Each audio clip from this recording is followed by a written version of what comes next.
Hey, what's up everybody? Welcome to another video. This time we're talking about the Storm Collectibles Raiden. So, let's get started. Gotta say, this one was a little different, but still, just a lot more as fun. A really cool trick with the hat is that it's actually not attached to his head. So I've actually thoroughly enjoyed that because I kind of thought it was going to be one of those, the hat is stuck on the head. And if anything, this is a precursor to getting a really cool Kung Lao. So I really thought that should be the first thing I do is point out that the hat can come off, which means Kung Lao, Kung Lao. I mean, I would hope for a Kung Lao, especially because I like Kung Lao, one of my favorite characters. Well, not the arrogant version, but definitely Mortal Kombat 3 version. But anyway, let's jump into it. Let's talk about your main man, Lord Raiden. What's really cool about this is that we are now getting a classic rating to, I don't know why I always hit that light. I don't know what it is about it, but I do. But what's crazy about it is that we're getting a classic rating alongside with what's going on with Mortal Kombat 11. And I really like the fact that even though in Mortal Kombat 11, you are getting actual new updated designs, you can go right back and wear a lot of the older designs. So it's pretty fun that you can mix and match this. And I love doing that kind of thing. So this has been very enjoyable. Oh, one more thing I want to talk about with the hat is that on this guy, I'm not sure if you can see it here, right? There's gonna be a line, like sort of like an invisible line to show you where the head can go forward. You can pretty much wrap it either way, but this one kind of gives you a head up on which direction you're going. You can see it just fits right on. So I'm here for it. Now, as far as our look and articulation, I think they've pretty much nailed your boy Lord Raiden, which is pretty cool. And again, it's just fun to see these kind of things come to life. So let's talk about our actual tunic on tunic master, and let's jump into articulation. Our head, even with the hat, is going to be about the same. There's nothing that really changes. So as you can see here, looking up, especially for moves like when he does his screaming thunder clash, like hurl himself at you. I don't even know the name of that move anymore. We can move our head forward and downwards. We can tilt side to side, and we get our standard normal movement. But there's a lot of range there that can actually be achieved even with the hat on, which is pretty cool. As far as our arms go, you get your standard butterfly joint, which goes backwards and forwards. Our arms can go all the way out. We have our bicep swivel. Joints are pretty tight, so that's actually a good thing. And we have a double joint, which allows our arm to make an L shape and go a little bit further in to get that acute angle. We have a standard peg, which actually goes up and down and still rotates around. Just in case you want to see it, as you can see here, it can rotate around. Let's put that hand back on. Right? And there's still movement inside the shoulder joint to allow for a 360 movement, which is always fun, especially if you want to get that articulation out there to do really cool and fun poses. As far as our upper torso goes, even with the two tunics on, Raiden actually has really good chest movement. As you can see here, he can still crunch forwards. He can still crunch backwards. He can actually still tilt side to side as well too. So there's no movement that he can't do that's going to be pretty hindering, which is actually a really cool thing. As far as, yep, still moving left and right. With our tunic on, you have to be a little careful because it's stretching over the white tunic. So you don't want to stretch this out too far. So instead, I suggest you move it with the help of the arms to get that movement flowing naturally. When we are doing anything with the legs, leg-wise, we can go just about as really far out as you think we could. Mine's actually really tight. Haven't had a chance to sit down and play with him too much. So it's going to be one of those things where I'm going to live and learn with the lower body as we go along. So let's actually take a look because I haven't done anything like this. Oh, wait. So off bat, he kind of has really good. Ooh. So he does have pretty decent balance. As you can see there, he held for a couple seconds. And that was just off of testing out balance. So that's always fun. As far as our leg goes, when it comes all the way down, we still have thigh swivel as well. And we are double jointed. So if you want to give out some flying knees, you totally can. You can go forwards and backwards. And you have generous ankle pivot and toe pivot as well on Lord Raiden. But the main question is, can he move his back further enough and arms up so he can do his, I don't know what it is called, but at this point, we can do flight poses with Raiden, and with both arms up, we can do our standard charge. Again, who knows what it's called, but at this point, it was gibberish to me as a child. So you can indeed do the, and I knocked down a tree, which was definitely off camera, but now it's definitely off camera.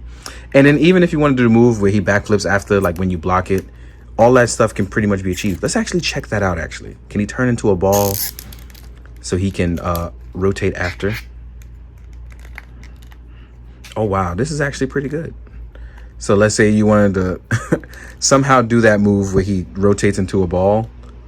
This can be pretty much achievable as the old 16-bit graphics would allow you to do. You know what I mean? There also is no foot swivel. I mean, sorry, no under the knee swivel for these wrapped bandages part. This is all one part of the leg. So I thought I should point that out, because if it looks like it and you try to twist it and you snapping it off, I just want you to know it wasn't on me. So when we pose this guy back up, we actually get some pretty good range on Raiden. You know, I mean, I expected it, but it actually is pretty clean without much issues whatsoever. So I'm really liking where this is going so far with your boy. Let me pick my tree back up. I lost a whole tree in the process, y'all. I shouldn't have did that. So now that we got him posed up and things, I want to do what's next, and that's to talk about the accessories and see how cool your boy Raiden is with it. Let's get to that. Hey, now I moved Raiden back so we can talk about all these accessories that Raiden comes with. First and foremost, I want to talk about this, is that we actually get some extra hand pegs, just in case anything happens to your normal pegs that you have. So this is actually a pretty nice addition. It's a little bit of a consideration going, hey, you know, just in case, because you never know. Let's knock that out right now, right? Then you'll also get 2 alternative head sculpts. One is going to be Screaming Raiden. Screaming Raiden. Sound like I said Raiden, who's a super robot. So you get Screaming Raiden head, and then you get Super Angry, which I'm going to call Mortal Kombat 11 head, because Raiden always seems angry in Mortal Kombat 11. So you'll get these 2 alternative sculpts other than the stoic one. So it's pretty cool. Next up, we're going to talk about some of his effect parts that he comes with. So you'll actually get 2 lightning bolts, which are going to be able to go on the arms. So with this, let's say you were choosing, let's choose the karate chopping hand. With this hand on, you slide it through, and these are going to go on the hands. So you can use these while going in the air or doing whatever, but it's more like a passive thing because they slide right on. So again, and you'll get 2 of these effects, and they actually work pretty well. They're soft plastic as well too, so if you drop them, there's not too much worry about it breaking, which is pretty fun. So you get 2 of these, and these are going to slide on the hands with no problem. Let's actually get you lined back up to look cool, Raiden. There we go. Next up, you're going to get 2 more. Oh, let's talk about the hands that have electricity. So you straight up do get hands that are ready to electrocute your opponent as well too. These are also soft plastic. Again, I don't mind these at all because hard plastic stuff is cool, but once it falls, it breaks, and I just don't like that. So this is actually pretty cool. Next up, you're going to get, now I'm going to use the hands with them, so let's talk about that. Then you're going to get the electrocution effect for the fatality, for the head electrocution fatality. The hands I chose for this are going to be these ones. I'm not sure if they're the actual default hands, but you slide them in the grooves, and they hold just fine. They actually hold up perfectly, so that's why I assumed that they were the proper ones. And you'll get 2 of these to go on each hand to electrocute the head that's obviously in between. That is where this comes in, and this is pretty dope because this is the electrocution head effect for the fatality head. Doesn't matter who head you decide to put it on, the point is you blew somebody's head off.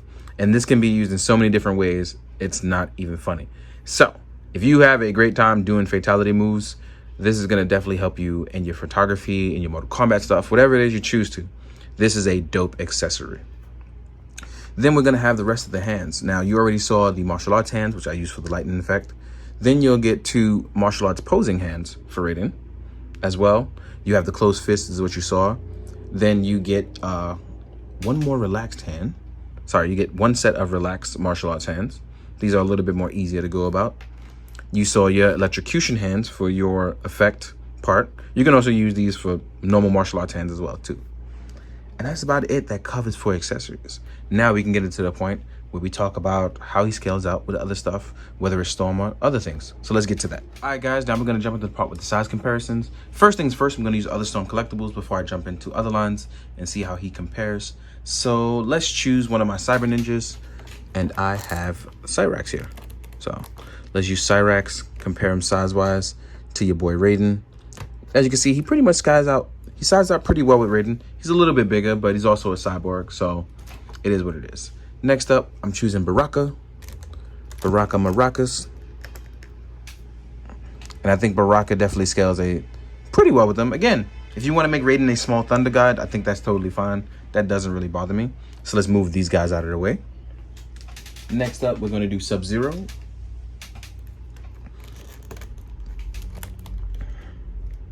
I think Sub-Zero is one of those ones I think is going to look a little better. Yeah, he does.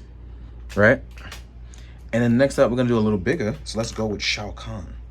Shao Kahn. Which I don't know why, for the life of me, YouTube keeps deleting my Shao Kahn review. So I stopped trying to put it up. Because I've redone it twice now and it still keeps getting deleted. So here he is with Shao Kahn. Which I think this actually works for the classic stuff. Because Shao Kahn pretty much towered over everyone. And then last but not least, I'm going to put your boy Goro there. And we know Goro towers over everybody. And he still can't fit in in frame as I moved it back purposely for that. So again, I like the sizing for this. Raiden's not too big, but he's also not too small. And it pretty much works out in favor of that. Now what we're going to do is we're going to compare Raiden with some other lines. See how he looks out next to them, right? So, first things first. I thought this was pretty cool in case you do like any of the crossover stuff, especially with the DLC. We have the Mafex Robocop, and I have the NECA Indocop, which is the same size as the NECA Robocop. And obviously, I think the NECA works a little better in terms of size, but the Mafex has the better articulation. So keep that in mind. So if you have the NECA Robocop, you're definitely in the right mind for the crossover DLC stuff, right? Next up, we're going to choose a DC Essentials Brainiac. So for those of you that did any of the Mortal Kombat versus DC Universe stuff, you can see how these guys work out, and they actually scale pretty well. So for your crossover stuff, you're definitely in the right realm, definitely. Then we're going to do a Mythic Legions Chrono, because these are all bigger characters, and they work pretty well with the Storm stuff. Let's get rid of you guys. Next up, we're going to do a Mezco Me. I'm on a Gomez body, just in case you haven't seen it before, which is almost impossible at this point. Here I am now. Pretty okay with Raiden there. I'm a little smaller, but I think it works out. Next up, we have an SH Figure Arts Kamen Rider Cougar, which is indeed going to be smaller because SHF is way small compared to Storm Collectibles. Next up, you have a 1000 Toy Synthetic Human. And then let's do an Articulated Icon Ninja and a Hasbro Spider-Man. So here's Spider-Man, here's a Ninja. And as you can see, the Storm stuff is still bigger. But again, if you want to have some fun, I don't think anybody's going to stop you having fun choosing what you want to choose. I have definitely enjoyed Raiden because he can do his signature moves. And that's always fun because I've always poked fun at that kind of thing. And this one is kind of a personal favorite of mine. But if you like what you saw and you think that you're ready for more Storm stuff and you liked Raiden, this might definitely be the item for you. Otherwise, you know, do what you're going to do and pass or get. It's really up to you guys. But I do hope you guys found it informative. Hope you guys enjoyed as always. And please, be good, do good. Drink your water, guys. Later.